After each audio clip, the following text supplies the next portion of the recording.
Zero to God level अर्थात martial God space अर्थात शून्य से ईश्वर स्तर तक।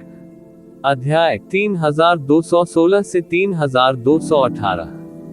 नमस्कार, आप कहानी में खो जाएं उससे पहले चैनल को सब्सक्राइब करें और नोटिफिकेशन ऑन करें। धन्यवाद। जब एक सुपर पावरहाउस ने जीवित रहने की आशा दूसरों पर रखी तो यह अपने आप में एक बहुत दुखद बात थी, खासकर तब जब ये जीवन की ताकत उससे कमतर थी। लेकिन इस समय उसके पास कोई दूसरा रास्ता नहीं था, क्योंकि ये जीवन ने उस पर घात लगाकर हमला किया था और उसे यह झटका लगा। इस अवधि में उसके उबरने का कोई रास्ता नहीं था, इसलिए वह केवल अपमान में ही ऐसा सोच सका। यदि वह ये जीवन के स्थान पर होता तो भी वह दूसरों के विचारों की परवाह करता। वह उस बिंदु तक नहीं पहुंचा था जहां वह जिसे चाहे मार सके। अन्यथा वह ये जीवन को पहले मिश्रित मूल स्थान में नहीं फंसाता। वह सिर्फ ये जीवन के निचले दायरे को धमका रहा था। यदि इसका अस्तित्व युद्ध सम्राट के स्तर पर होता तो इस स्थान को एक ही चाल में नष्ट किया जा सकता था। हालांकि ऐसी झिझक केवल एक पल के लिए थी, क्योंकि उसने देखा कि ये शिवेन ने बिना किसी संशय के फिर से हमला किया। ये जीवेन ने दोनों हाथों से तलवार पकड़ी और फिर से झपट पड़ी।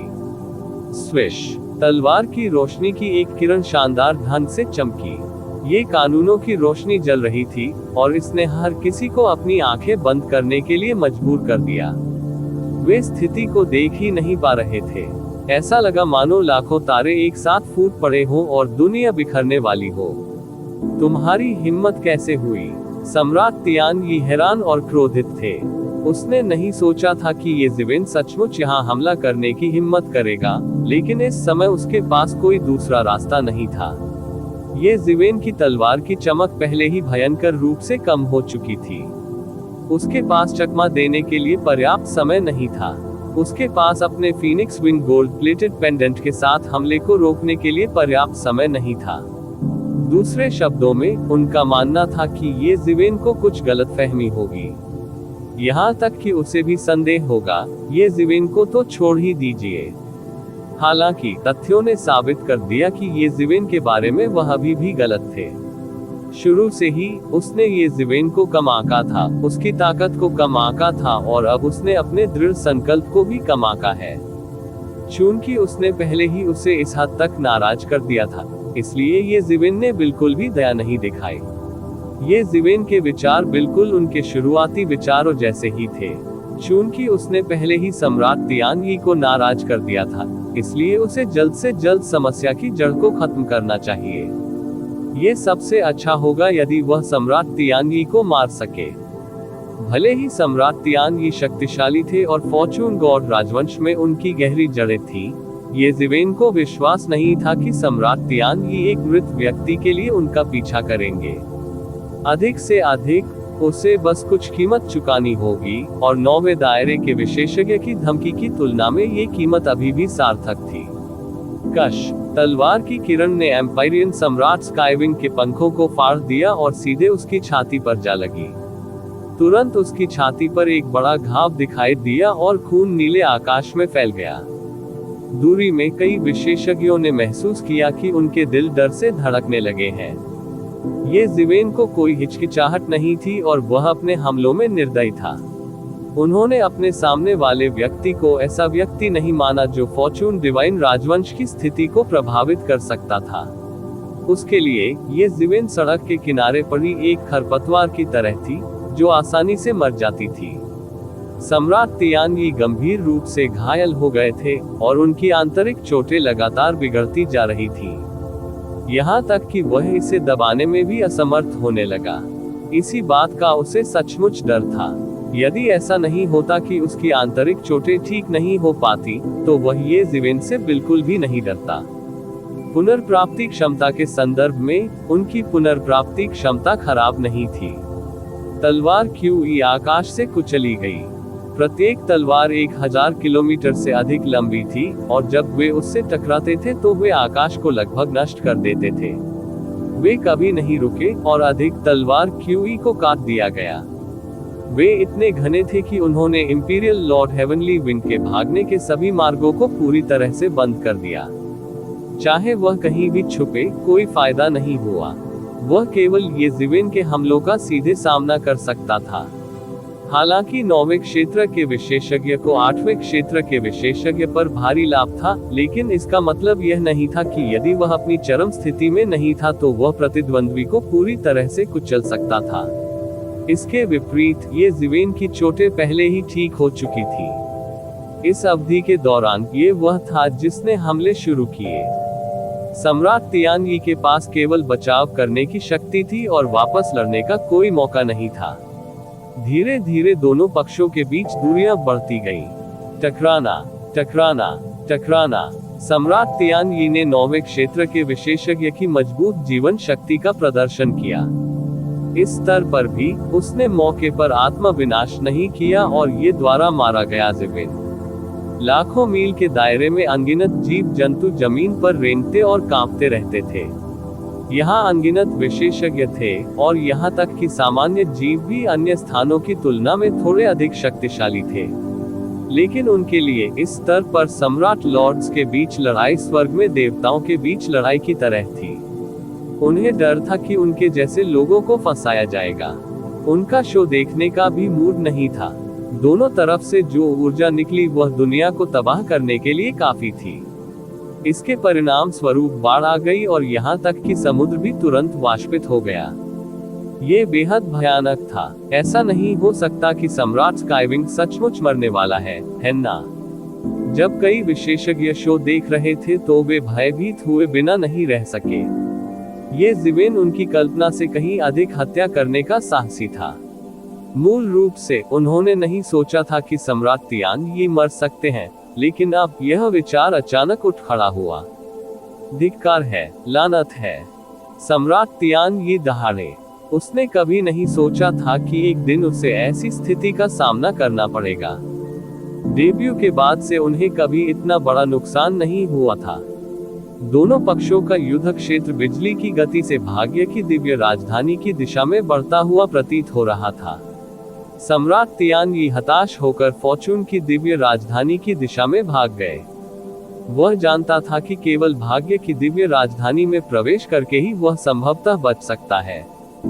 भाग्य की दिव्य राजधानी में किसी ने भी इतनी बेरहमी से हत्या करने की हिम्मत नहीं की, और ये जीवेन ने भी उसके इरादे को समझ लिया।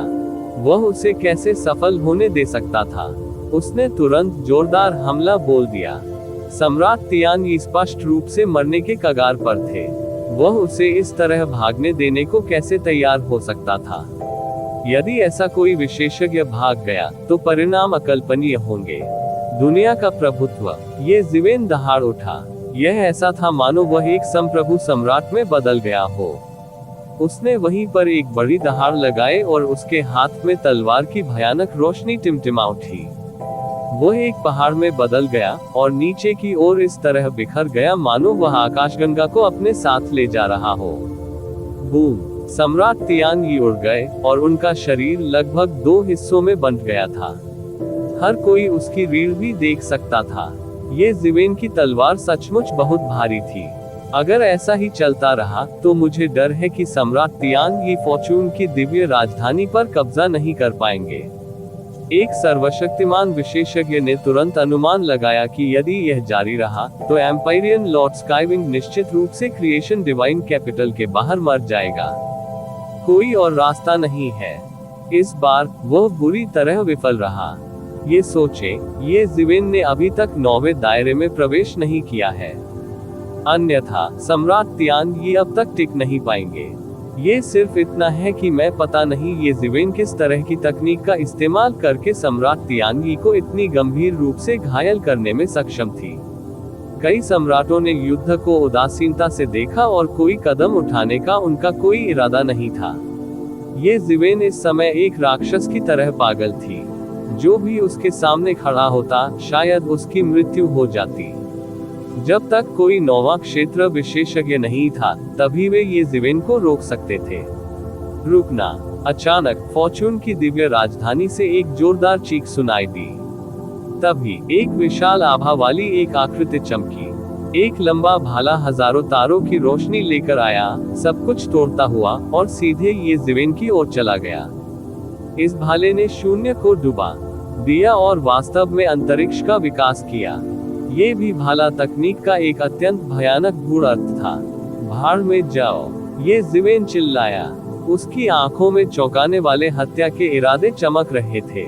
सम्राट तियानयी को मारने का ये सबसे अच्छा मौका था। वह किसी को उसे रोकने कैसे दे सकता था। इस लंबे भाले का रुकने का तनिक भी इरादा नहीं था। भाला शून्य को पार कर गया और ये ज़िवेन की तलवार की गति को तोड़ने वाला था। ये देखकर कि इस भाले से बचने का कोई रास्ता नहीं है, ये ज़िवेन की छाती तुरंत गुस्से से फट गई। वह गुस्से में था, चूंकि तुम मरना चाहते हो तो मैं तुम्हें मरने दूंगा। ये ज़िवेन के दहाड़ने के बाद उसने एक कदम आगे बढ़ाया और अपनी 5 उंगलियां मुट्ठी में बांध ली। उसने भयंकर मुक्का मारा, जैसे आकाशगंगा में विस्फोट हो रहा हो, और सीधे अंतहीन भाले की चमक पर हमला कर दिया। बूम! एक भयानक सदमे की लहर बह गई। भयंकर, ये सचमुच बहुत भयंकर था। ये सबसे सीधी टक्कर थी। इसमें कोई फैंसी तरकीबें शामिल नहीं थी। ये सिर्फ दोनों पक्षों के बीच ताकत की प्रतिस्पर्धा थी। हालांकि ऐसी प्रतियोगिता केवल एक क्षण तक चली, क्योंकि ये ज़िवेन ने पहले ही भाले की रोशनी तोड़ दी थी। इस समय उसके पास विशाल लंबा भाला था, सभी की दृष्टि में पहले ही आ चुका था। भाल की सारी चमक कुचल गई। फिर ये ज़िवेन ने कुछ और भी चौंकाने वाला किया। उन्होंने उसे अपना हाथ खोलते और फिर इस लंबे भाले को पकड़ते हुए देखा। इससे पहले कि हर कोई प्रतिक्रिया दे पाता, ये ज़िवेन ने अचानक बल लगाया और एक आकृति को शून्य से बाहर निकाला गया जहां वह छिपा हुआ था। वह लड़खड़ा कर गिर गया। उन्होंने देखा कि यह वास्तव में 7वें लोक का एक शक्तिशाली सम्राट था। इससे पहले कि हर कोई स्पष्ट रूप से देख सके कि यह कौन था, उन्हें केवल उसकी अत्याचारी आभा का एहसास हुआ। ये ज़िवेन ने बेशर्मी से एक चाल चली। पुनर्जन्म के 6 रास्ते मुट्ठी। ये ज़िवेन के पीछे पुनर्जन्म के 6 रास्ते मौके पर बने और 6 भयानक ताकतों में बदल गए। 6 पूरी तरह से अलग लेकिन पूरक मुट्ठी बल बाहर निकले, एक भयानक लंबी नदी में बदल गए और अचानक विस्फोट हो गया। बूम! जोरदार गर्जना के साथ यह मुक्का सीधा आकृति में आर पार हो गया। उनका भौतिक शरीर अंततः टिक नहीं सका और वही शून्य में ढह गया और पूरे आकाश में रक्त के थक्कों में बदल गया। दूर दूर तक बहुत से लोगों को केवल डर ही महसूस हुआ। 7वें लोक के ऊपर किस प्रकार का भयानक अस्तित्व था। वे सम्राटों के बीच के दिग्गज अजेय व्यक्ति थे। हालांकि 7वां क्षेत्र 8वें क्षेत्र जितना मजबूत नहीं था जिसे ये ज़िवेन ने प्रकट किया था, इसे असुरक्षित नहीं कहा जा सकता है। और अब ये ज़िवेन के सामने ये व्यक्ति बिल्कुल असुरक्षित था। एक मुक्का लगा और उसका भौतिक शरीर कागज के टुकड़े की तरह ढह गया। इस समय हर कोई अंततः समझ गया कि ये ज़िवेन स्पष्ट रूप से केवल 8वें क्षेत्र में क्यों था, लेकिन 9वें क्षेत्र के सम्राट तियानयी का पीछा कर सकता था। इससे कोई फर्क नहीं पड़ता कि क्या खोजा गया था, ये ज़िवेन की ताकत एक अपरिहार्य समस्या थी। युद्ध शक्ति के संदर्भ में यह 8वें क्षेत्र के शिखर के बराबर था। गर्जन! सम्राट जो एक मुक्के से धराशायी हो गया था, दहाड़ा और उसका भौतिक शरीर फिर से इकट्ठा होने वाला था। हालांकि ये ज़िवेन का गुस्सा शांत नहीं हो सका और उसने सीधे अपनी हथेली नीचे पटक दी। Universe creation palm. बूम! प्रतिवेदन किसी भी खराब अनुवाद के बारे में हमें बताने के लिए टेक्स्ट का चयन करें और रिपोर्ट पर क्लिक करें। लेस देन पिछला सूचकांक अगला ग्रेटर देन ये ज़िवेन की रचना स्वर्ग और पृथ्वी पाम गिर गई। सम्राट बहुत कमजोर हो गए थे क्योंकि उनका भौतिक शरीर नष्ट हो गया था। इसलिए वह मौके पर ही गिर गया और उसकी आत्मा पूरी तरह जलकर राख हो गई। ये ज़िवेन की रचना स्वर्ग और पृथ्वी पाम गिर गई। गुस्से में ये ज़िवेन ने सीधे स्तर 2 ड्रैगन नस को जला दिया और इसे एक भयानक शक्ति में बदल दिया जो इस हथेली में गिर गई। पहले सम्राट तियानी ने इस तरह की हथेली ली थी और अब तक ये ज़िवेन द्वारा दबा दिया गया था। यहाँ तक कि 9वें क्षेत्र के सम्राट तियानई भी ऐसी स्थिति में थे। 7वें क्षेत्र के सम्राट तियानई की तो बात ही छोड़ दे। सामान्य परिस्थितियों में हालांकि यूनिवर्स क्रिएशन पाम ने बहुत अधिक ऊर्जा की खपत की, लेकिन ये स्तर 2 ड्रैगन नस की खपत की सीमा तक नहीं थी। यदि ऐसा होता तो ये जीवेन एक अमीर व्यक्ति होते हुए भी इस तरह की खपत वहन करने में सक्षम नहीं होता। हथेली बहुत शक्तिशाली प्रतीत होती थी, परंतु वास्तव में वह उतनी प्रभावशाली नहीं थी। ऐसा इसलिए था क्योंकि ऐसा नहीं था कि एम्पायरियन लॉर्ड स्काईविंग बिना कोई बचाव किए हर बार इसकी चपेट में आ सकता था। यह मूल रूप से 9वें क्षेत्र के शीर्ष विशेषज्ञों के लिए तैयार किया गया था। अब जब इसका उपयोग 7वें क्षेत्र के सम्राट तियानई से निपटने के लिए किया गया था, तो यह निस्संदेह अतिशयोक्ति थी। हालांकि बंदर को चेतावनी देने के लिए मुर्गे को मारने का असर भी बहुत अच्छा हुआ। इससे कोई फर्क नहीं पड़ता कि उनके मन में किस तरह के विचार थे। कई विशेषज्ञ जिन्होंने देखा, वे ये जीवेन से भयभीत थे। इन निगाहों के बीच कुछ विशेषज्ञ तो सचमुच बहुत तेज थे। वहां 7वें क्षेत्र, 8वें क्षेत्र और यहां तक कि 9वें क्षेत्र के विशेषज्ञ थे। 7वें क्षेत्र का सम्राट तियानी उनके लिए अप्राप्य अस्तित्व नहीं था। यहाँ तक कि 9वें क्षेत्र के लिए भी यदि वे एक निश्चित कीमत चुकाने को तैयार होते, तो 7वें क्षेत्र के अस्तित्व को खत्म करना असंभव नहीं था। हालांकि उन्होंने 7वें क्षेत्र के अस्तित्व को 2 चालों में खत्म करने के बारे में कभी नहीं सुना था। एक मुक्का और एक हथेली, यही सब कुछ था। यह एक सामान्य हमला प्रतीत होता था, लेकिन इसने 7वें लोक के अस्तित्व को पूरी तरह से नष्ट कर दिया। इससे पहले कि वह कुछ कर पाता, इस सम्राट तियानी को ये जीवेन ने मार डाला। क्या होगा अगर यह वे थे? वे क्या कर सकते थे? शायद वह एक ही पल में मारा जाएगा। ये सोचकर बहुत से लोग भयभीत हुए बिना नहीं रह सके। बहुत से लोग जिनके पास मूल रूप से कुछ विचार थे, अब वापस डर गया। कोई भी इस सम्राट तियानी के नक्शे कदम पर चलना नहीं चाहता था। वह बहुत जल्दी मर गया। 7वां क्षेत्र बिल्कुल भी उसका प्रतिद्वंद्वी नहीं था। इस स्थिति के अनुसार 8वां क्षेत्र निश्चित रूप से उसके लिए उपयुक्त नहीं होगा। जहां तक 9वें क्षेत्र की बात है, मूल रूप से 9वें दायरे के उन विशेषज्ञों को भरोसा था कि वे ये जीवेन से निपट सकते हैं, लेकिन अब ऐसा लगता है कि यह उतना आसान नहीं है जितना उन्होंने सोचा था। सम्राट तियानी के भाग्य को देखकर हर कोई मोटे तौर पर समझ गया। इस एक झटके से ये जीवेन सभी की सुपर खतरनाक व्यक्तियों की काली सूची में शामिल हो गई थी। विशेष रूप से उन 4 प्रांतों में फॉर्चून गॉड राजवंश के समर्थकों को, जिन्हें ये जीवेन ने खत्म कर दिया था। वे स्तब्ध थे और उनके हृदय जटिल भावनाओं से भर गए थे। चारों प्रांतों में अनेक छोटी बड़ी सेनाएं थी। एक ही कबीले के भीतर भी कई ताकतें थी। फॉर्चून गॉड राजवंश में इन सभी सेनाओं का समर्थन था, लेकिन हर किसी के पास शाही सम्राट तियानई की ताकत नहीं थी। केवल कुछ ही लोगों के पास 7वें लोक या उससे ऊपर की शक्ति थी। इन लोगों की संख्या कम नहीं थी। इस वजह से सम्राट तियानई ने ये जीवेन को रोकने और मारने का साहस किया। ऐसा इसलिए था क्योंकि ये जीवेन ने 4 प्रांतों की सफाई की प्रक्रिया में बहुत से लोगों को नाराज कर दिया था। सम्राट तियानई सिर्फ उनके मौन प्रतिनिधि थे, लेकिन अब इनमें से अधिकतर लोगों ने ये जीवेन के खिलाफ जाने का विचार ही खत्म कर दिया था। यहाँ तक कि व्यक्तिगत विशेषज्ञ भी उससे अत्यधिक भयभीत रहते थे।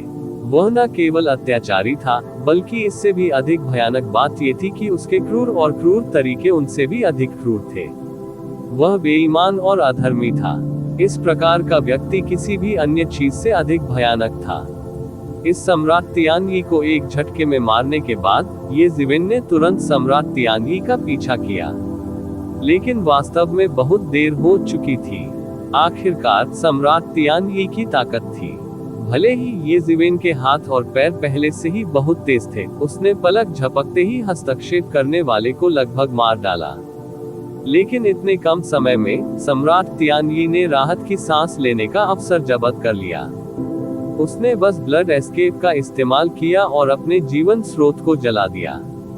एक पल में वह फॉर्चून गॉड की राजधानी में भाग गया, और फॉर्चून गॉड की राजधानी में भाग जाने के बाद ये जीवेन स्वाभाविक रूप से उसका पीछा करना जारी नहीं रख सका। आखिरकार फॉर्चून गॉड की राजधानी में कई विशेषज्ञ थे और 1 या 2 से अधिक ऐसे थे जो सम्राट तियानई से अधिक मजबूत। थे। इस स्थान पर कोई भी उतावलेपन से काम लेने की हिम्मत नहीं करता था। ये जीवेन आकाश में रुक गया। उसने अनिवार्य रूप से अपने चेहरे पर निराशा का भाव प्रकट किया। उसने यह अवसर गंवा दिया था। अगली बार सम्राट तियान ये निश्चित रूप से इतने लापरवाह नहीं होंगे, जब तक कि वह एक दिन 9वें क्षेत्र में कदम नहीं रख पाते। उस समय भले ही उसने यूनिवर्स क्रिएशन पाम का उपयोग नहीं किया था, उसे विश्वास था कि वह सम्राट तियानगी को मार सकता है।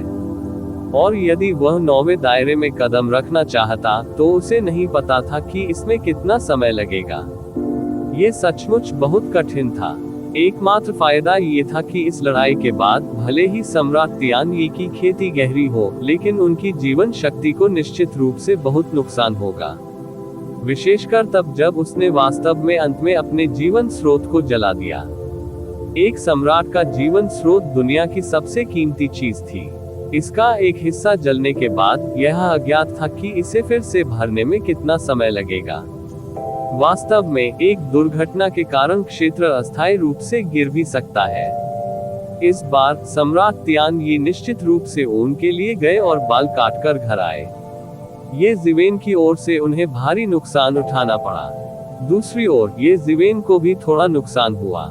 2 यूनिवर्स क्रिएशन पाम ने अपने लेवल 2 ड्रैगन वेन्स में से 2 को खा लिया था।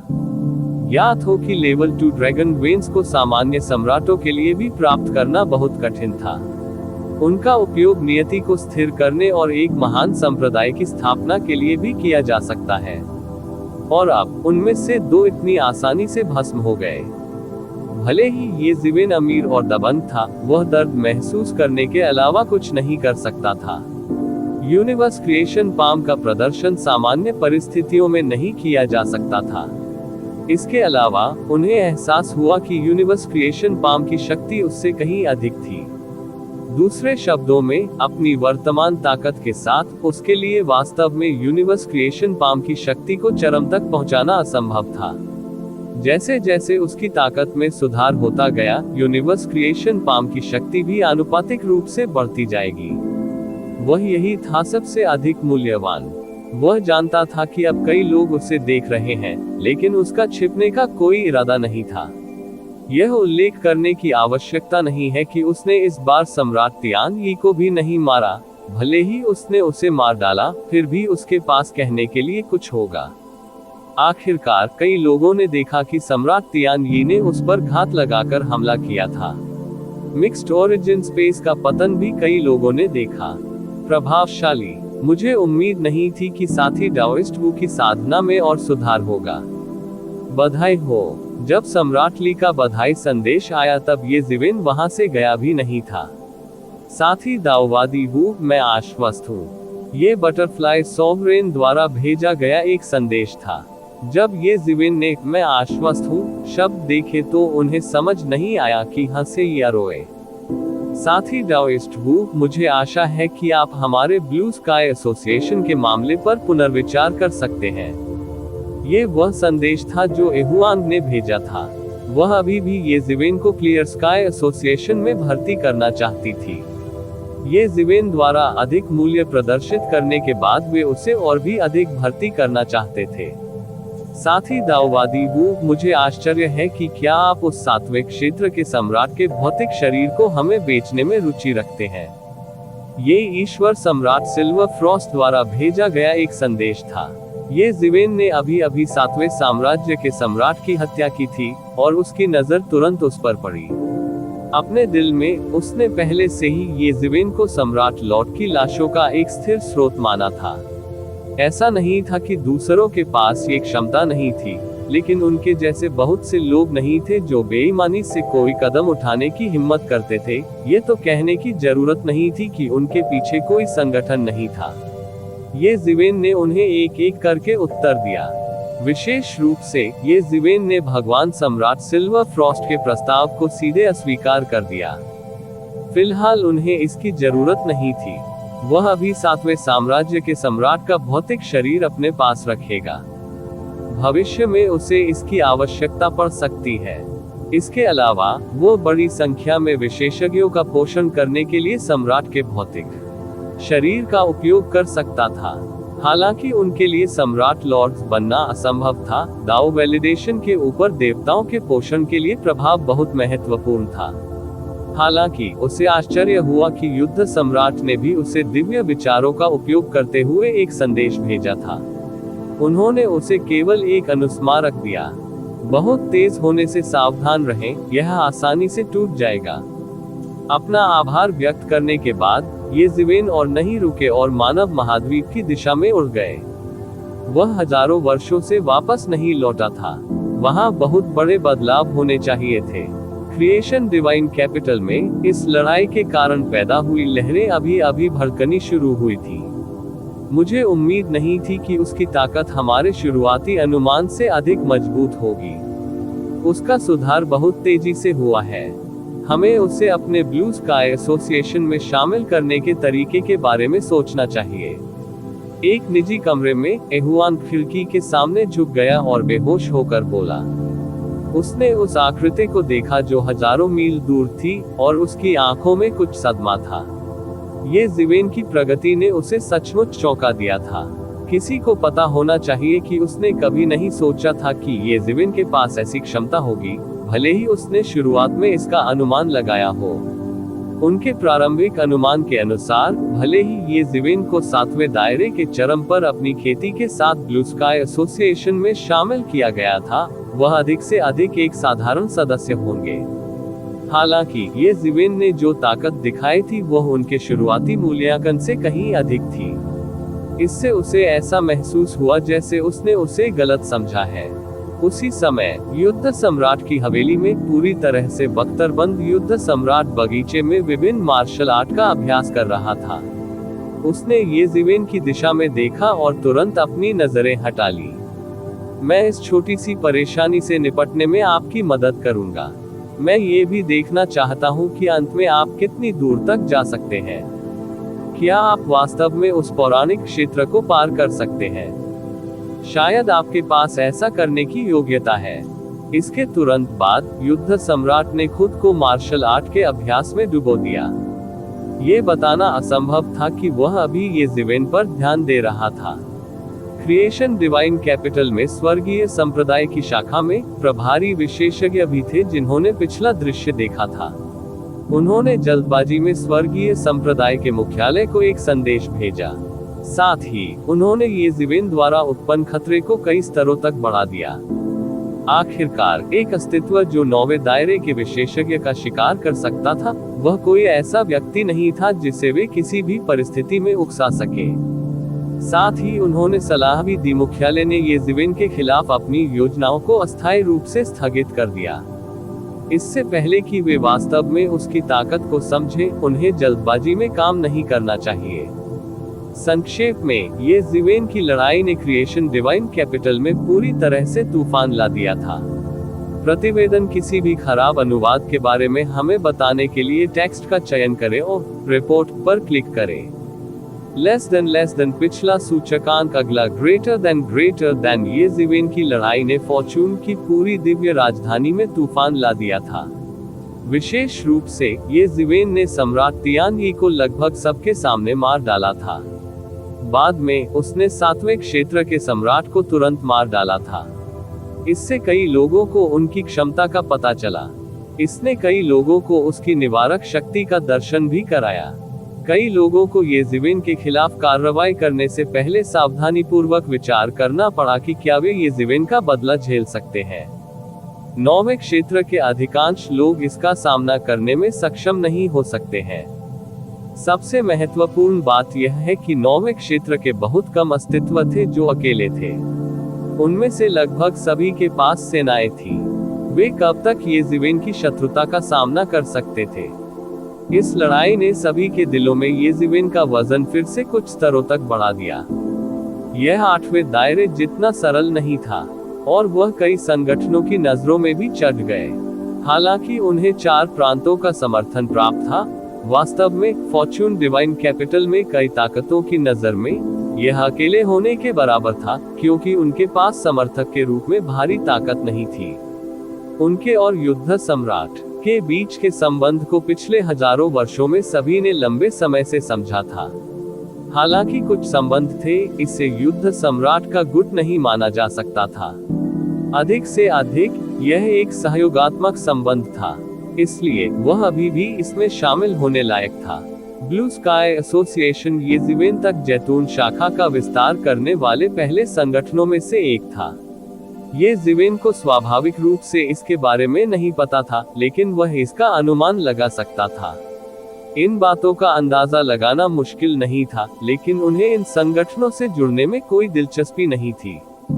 इन संगठनों में से प्रत्येक के अपने अपने हित थे। एक बार शामिल होने के बाद उन्हें इन संगठनों के लिए इधर उधर भागना पड़ेगा। कोई जरूरत नहीं थी। अपनी वर्तमान ताकत के साथ वह निश्चित रूप से इतना मजबूत नहीं था कि एक झंडा स्थापित कर सके और एक स्वतंत्र सेना स्थापित कर सके। लेकिन अगर यह सिर्फ आत्म सुरक्षा के लिए होता, तो कोई भी वास्तव में उसे मौत तक अपमानित नहीं करना चाहेगा। सम्राट तियांगी को छोड़कर, जिनका वास्तव में उनके साथ एक अपूरणीय झगड़ा था, अन्य लोग तटस्थ रहने की पूरी कोशिश करेंगे। उन्होंने अभी भी अपना मुख्य अनुभव मानव जाति पर रखा। जब तक मानव जाति का विकास होगा, ये भी असंख्य स्वर्गों की तरह एक विशालकाय प्राणी होगा। मानव जाति को हेय दृष्टि से देखने का साहस कौन करेगा? बेशक फॉर्चून डिवाइन राजवंश की स्थिति असंख्य स्वर्गों की तुलना में कहीं अधिक जटिल थी। येज़िवेन ने अपने दानव पंख फैलाए और दिन रात यात्रा की। कुछ ही दिनों में वह जल्दी से पूर्वी क्षेत्र में वापस चला गया और मानव जाति में लौट आया। जब येज़िवेन ने छोड़ा था, तब से ये चारों प्रांत बिल्कुल अलग थे। जब येज़िवेन चले गए तो मानव जाति की सेनाएं मुख्य रूप से मानव प्रांत में केंद्रित थीं। लेकिन अब वे पूरी तरह से 4 प्रांतों में फैल गए थे। आरंभ में मानव जाति का जीवन काल बहुत छोटा था। फॉर्चून क्षेत्र में दुनिया की मूल ऊर्जा के कारण मानव जाति का जीवन काल असंख्य दुनियाओं की तुलना में बहुत लंबा था। फिर भी मानव जाति के लिए 2000 वर्ष पहले से ही कई पीढ़ियों के बराबर थे। वे बहुत पहले ही भूल चुके थे कि हजारों साल पहले ये कैसा था, और पहले से ही 4 प्रांतों में बसना शुरू कर चुके थे। बिजली की भूमि में नायकों की अधीनता के साथ अन्य प्रांत या तो साफ हो गए या उनका अनुसरण किया गया। इस प्रकार मानव जाति का प्रवास आसान था। मानव जाति की प्रजनन दर के संदर्भ में मानव जाति मूल रूप से थोड़ी कम आबादी वाली थी। हालांकि 2000 वर्षों के बाद मानव जाति पूरी तरह से समृद्ध हो गई थी। जीवित रहने की इस प्रकार की दृढ़ क्षमता ने अन्य जातियों को आश्चर्यचकित कर दिया। ये तथ्य कि मानव जाति ऐसी प्रतिकूल परिस्थितियों में फॉर्चून डिवाइन राजवंश के विभिन्न हिस्सों में जीवित रहने में सक्षम थी, निश्चित रूप से केवल एक संयोग या सौभाग्य नहीं था।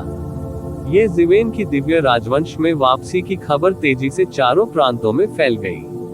वह अब 4 प्रांतों का शासक था और फॉर्चून डिवाइन राजवंश द्वारा नियुक्त 4 प्रांत गश्ती दूत भी था। ये कहा जा सकता है कि वह चारों प्रांतों में सर्वोच्च अस्तित्व था। जिस क्षण वह दिव्य राजवंश में लौटा, रेन हुआंग और फेगई शी पहले ही एक साथ आ चुके थे। गश्ती दूत, हमने हजारों सालों से एक दूसरे को नहीं देखा है। गश्ती दूत और भी मजबूत हो गए हैं। बधाई हो। रेन हुआंग ने येज़िवेन को देखा और झट से हाथ जोड़कर सलामी दी। हजारों साल बीत चुके थे और विभिन्न प्रांतों पर मानव जाति का दमन धीरे धीरे पूरा हो चुका था। बाकी छोटे मोटे मामले अधीनस्थों पर छोड़ दिए गए। इन 2000 वर्षों में विभिन्न प्रांतों द्वारा छोड़े गए कुछ कांटों और कीलों को रेन हुआंग और फेगई शी ने उखाड़ दिया था। जो बचे हैं वे मानव जाति के लिए बहुत अधिक खतरा पैदा नहीं करेंगे। इसलिए रेन हुआंग और फेगई शी के पास आखिरकार राहत की सांस लेने का समय था। इस समय येज़िवेन पहले ही वापस आ चुके थे। हालांकि उन्हें फॉर्चून की दिव्य राजधानी के बारे में कोई खबर नहीं मिली थी, फिर भी वे देख सकते थे कि येज़िवेन अधिक शक्तिशाली हो गया था। एक सम्राट भगवान के लिए वे स्वर्ग और पृथ्वी के नियमों में थोड़ा सा भी बदलाव स्पष्ट रूप से महसूस कर सकते थे। येज़िवेन ने जानबूझकर इसे छुपाया नहीं, इसलिए वह तुरंत उनके द्वारा पकड़ लिया गया। अतीत की तुलना में येज़िवेन की ताकत अधिक मजबूत और अथाह हो गई थी। रेन हुआंग और फेंगई शी खुश थे क्योंकि येज़िवेन जितना मजबूत होगा, मानव जाति को उतना ही अधिक लाभ मिलेगा। हाँ, मुझमें सुधार हुआ है। ये जिवेन मंद मंद मुस्कुराए और बोले, जब मैं वापस आया तो मैंने इसे देखा। 4 प्रांत पूरी तरह से हमारी मानव जाति के नियंत्रण में आ गए हैं। ये सब आप दोनों का धन्यवाद है। मुझे शर्म आती है कि मैंने ऐसा किया है। इससे कोई मदद नहीं मिली। इंस्पेक्टर, आप हमारी चापलूसी कर रहे हैं। आप पहले ही उन शाही सम्राटों को मार चुके हैं, और बाकी सिर्फ जोकर हैं। वे बिल्कुल भी शक्तिशाली नहीं हैं। हम बस कुछ तुच्छ चीजें कर रहे हैं, फेगई ने जल्दी से कहा। ये जिवेन ने मुस्कुराते हुए दोनों की ओर देखा और कहा, इस बार मैंने फॉर्च्यून मार्शल पवेलियन से बहुत कुछ हासिल किया है। कई अंतर्दृष्टि भी हैं। समय आने पर मैं उन्हें सुलझा लूंगा और आप दोनों ऐसा कर सकते हैं। उनकी समीक्षा करने के लिए आए। रेन हुआंग और फेगई शी ने एक दूसरे को देखा और उनके चेहरे पर कुछ खुशी दिखाई दी। उनके लिए मानव जाति के विकास पर ध्यान देने के अलावा सबसे महत्वपूर्ण बात अपनी ताकत में सुधार करना था। इस संबंध में ये जिवेन की अंतर्दृष्टि से अधिक महत्वपूर्ण कुछ भी नहीं था। इससे उनका कई वर्षों का समय बच सकता है। फू झेंग, हम हिम्मत नहीं करते। हम सभी यहाँ प्रशंसा करने के लिए आए हैं, रेन हुआंग ने कहा। ये जिवेन के सामने वह अब प्रसारण नहीं करेगा। चाहे वह रुतबा हो या ताकत, ये जिवेन उससे बहुत आगे निकल गई। ये बिल्कुल उस समय की तरह था जब उनके स्वामी अभी भी सत्ता में थे। उसने ये जिवेन के साथ प्रतिस्पर्धा करने के बारे में जरा भी नहीं सोचा होगा। फिर दोनों ने ये जिवेन को पिछले 2000 वर्षों में मानव जाति के विकास के बारे में बताया। ये वैसा ही था जैसा ये शिवेन ने बाहर देखा था। ये वास्तव में फल फूल रहा था। इस महान विजय से मानव जाति की लंबे समय से चली आ रही आंतरिक समस्याएं भी दूर हो गई थी, खासकर संसाधनों के मामले में। मूल आधे प्रांत के संसाधनों का अचानक विस्तार 4 प्रांतों के संसाधनों तक हो गया था। इसने मानव जाति की ताकत को तेजी से विकसित होने की अनुमति दी थी। मानव जाति के कई विशेषज्ञ लगातार सुधार कर रहे थे क्योंकि उन्होंने सामान्य से कई गुना अधिक संसाधन प्राप्त किए थे। इस दौरान हर स्तर से बड़ी संख्या में विशेषज्ञ सामने आए थे। ये कहा जा सकता है कि मानव जाति तेजी से विकास के चरण में प्रवेश कर चुकी थी। ये कहा जा सकता है कि पिछले 2000 वर्षों में मानव जाति में विशेषज्ञों का उद्भव पिछले हजारों वर्षों के विकास के परिणामों के लगभग तुलनीय था। खेती के 2 सबसे महत्वपूर्ण कारक बिजली तकनीक और संसाधन ये जिवेन द्वारा हल किए गए थे। मानव जाति के विकास की बाधाएं अचानक बिना किसी निशान के गायब हो गई। ये विशेषज्ञ कैसे नहीं भड़क सकते। इसके अलावा अगली बाधा तक पहुंचने के लिए अभी भी बहुत जल्दी थी। नई अड़चन तक पहुंचने में उन्हें काफी समय लगेगा। हालांकि उस समय तक इसका मतलब ये भी होगा कि मानव जाति ने 4 प्रांतों में पूरी तरह से पैर जमा लिया था। इसके अलावा उनकी ताकत भी अकल्पनीय स्तर तक पहुंच जाएगी। उन्हें एक अर्ध मजबूत जाति कहा जा सकता है। ये जिवेन नहीं था जब उसने ये सुना तो आश्चर्यचकित रह गया। आखिरकार ये चीजें वही थी जिनकी उसने शुरुआत में अपेक्षा की थी। वास्तव में कोई बड़ी विसंगतियां नहीं थी। उनकी कंप्यूटिंग क्षमता पहले ही अभूतपूर्व स्तर पर पहुंच चुकी थी, अन्यथा वो इसकी गणना नहीं कर पाता। ऐसा लग रहा था जैसे मानव सम्राट और फेगई शी एक दूसरे को रिपोर्ट कर रहे हो। ये बातें बताने के बाद वे सीधे चले गए। वे अधिक समय तक नहीं रुके। दिव्य दरबार में ये जिवेन के अलावा केवल स्काई शेकिंग थंडर सम्राट ही बचा था। इससे पहले स्काई शेकिंग थंडर सम्राट ने ये जिवेन की सफलता का अनुभव प्राप्त किया था। उसके लिए ये लंबे सूखे के बाद मीठी ओस की तरह था। उसे अचानक कुछ समझ आया। ऐसा लग रहा था कि वह टूटने वाला है। अब वह अभी भी बंद कमरे में प्रशिक्षण ले रहा था। ये जिवेन ने अपनी उंगलियों पर चुटकी ली और गणना की कि वह कई 100 वर्षों के बाद बंद दरवाजे के प्रशिक्षण से बाहर आएगा। हालांकि जब वह बंद दरवाजे के प्रशिक्षण से बाहर आएगा तो वह 7वें दायरे का अस्तित्व होगा। ये जिवेन थंडर लेक क्षेत्र के अन्य उत्कृष्ट नायकों से अलग थे। उसे अपने नियंत्रण वाले स्काई शेकिंग थंडर सम्राट पर पूरा भरोसा था। अतः वह मन ही मन बहुत प्रसन्न हुआ। मानव जाति के बहुत कम विशेषज्ञ थे जो स्थिति को संभाल सकते थे। इसके अलावा वह मानव जाति के एकमात्र विशेषज्ञ थे जो वर्तमान स्थिति को संभाल सकते थे। जैसे ही स्काई शेकिंग थंडर सम्राट आगे बढ़ा और 7वें दायरे में पहुंच गया, वह अब मानव जाति का एकमात्र शीर्ष विशेषज्ञ नहीं रह गया था। हालांकि इस मामले को जल्दी नहीं किया जा सका। ये मानव जाति की नींव थे। इसे थोड़े समय में बदला नहीं जा सकता था। इसी समय किसी ने खबर दी कि एक पुराना मित्र उससे मिलने आया है। ये शख्स कोई और नहीं बल्कि डैन एम्परर था, जिसे कई सालों से नहीं देखा गया था। जल्द ही डैन सम्राट का दिव्य दरबार में स्वागत किया गया और वे येज़िविन के सामने बैठे। भाई डैन एम्परर, हमने कई सालों से एक दूसरे को नहीं देखा है। आप अब भी पहले की तरह खूबसूरत हैं।